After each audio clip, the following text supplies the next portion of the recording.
Welcome to another Dean's Informational. On this video, we're going to talk how to reset your Directv Genie Mini or Genie and Mini.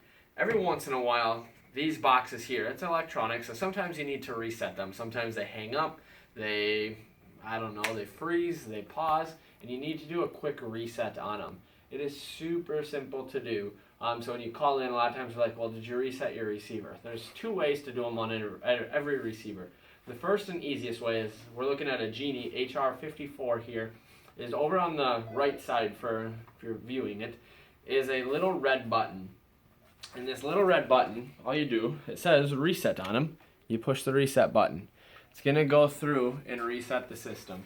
The other way is to, on the back side of the receiver here, you can either unplug it from the receiver or from the wall. You just unplug the power, leave it unplugged for 10-15 seconds, plug it back in. What it's going to do is it's going to go through an acquiring satellite signal. It's going to basically just do a restart on the whole thing.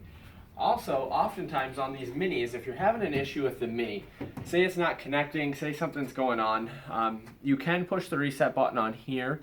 Otherwise, you may actually need to reset your Genie. So the Directv Genie here actually controls the mini. And so sometimes when you're having issues with your mini, it's actually an issue with the Directv Genie itself. So now what we're going to do is we're actually going to reset our system here in the showroom so you can see what that looks like when it's resetting. Alright, so now we're here in my office where the receiver out front, and this actually here is a Directv HR44. So unlike the 54 that had the button on the side, this actually has a button, it's a flip down. So if you push the button, so right up here where it says push, you push, that comes down, and you're going to push the red reset button, and when we walk out into the showroom, you can actually see all the lights just changed on there. When we walk out to the showroom, that will all be refiring back up.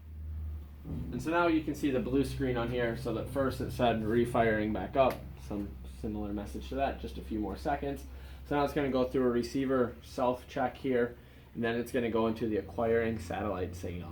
We're not going to wait for the whole thing. Hopefully it changes over here pretty soon so you can see it. But what it's doing now is it's just going through, returning everything to the default settings, just reacquiring that signal. And you can see over here actually on our mini system, it's trying to select a server, because what it's trying to do is it's talking to that Directv Genie, where right now it's obviously not going to get any signal because everything comes from the Genie. So we'll let this sit for a few minutes. Oftentimes it could take anywhere from 2 to 5 minutes as it fires back up, and we'll be back shortly.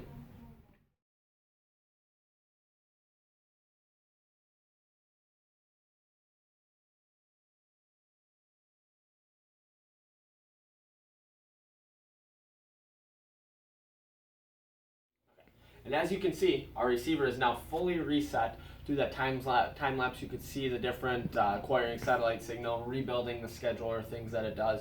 Our main Directv Genie is now back up and running. Our mini over on the other wall is up and running. So a simple reset every once in a while is not a bad thing. Sometimes that you may use or may need to reset is if, like I know I have to do every once in a while on my mini at home. The mini, it doesn't actually fully turn off. Something gets kind of goofed up in it, and so sometimes I'll turn the TV back on and I can't use the channel up or down arrow. I can't go to the guide, so I just unplug the mini, plug it back in, we're back up and running. Oftentimes, or not oftentimes, but sometimes after a major storm, you'll turn your receiver on and we're noticing locals not being in there. They're not in the guide, you can't select the channel, they're just not there. A quick reset on your main Genie will fix that. If you reset your mini, that's not going to do anything. You actually have to reset the main Directv Genie for it to pull those local channels back in. So if after a bad storm, we've had a couple of the last couple weeks, if maybe you don't have your locals, just do a reset on your main Genie and you may get those locals back. If you don't, give us a call here and we're probably going to have to get a technician on out there. But for more informational videos, be sure to check out our YouTube channel. Click on the name, click like, comment. If you have any questions, certainly put that question in the comments and we'd love to help you out and answer any questions that you have. Until next time, peace.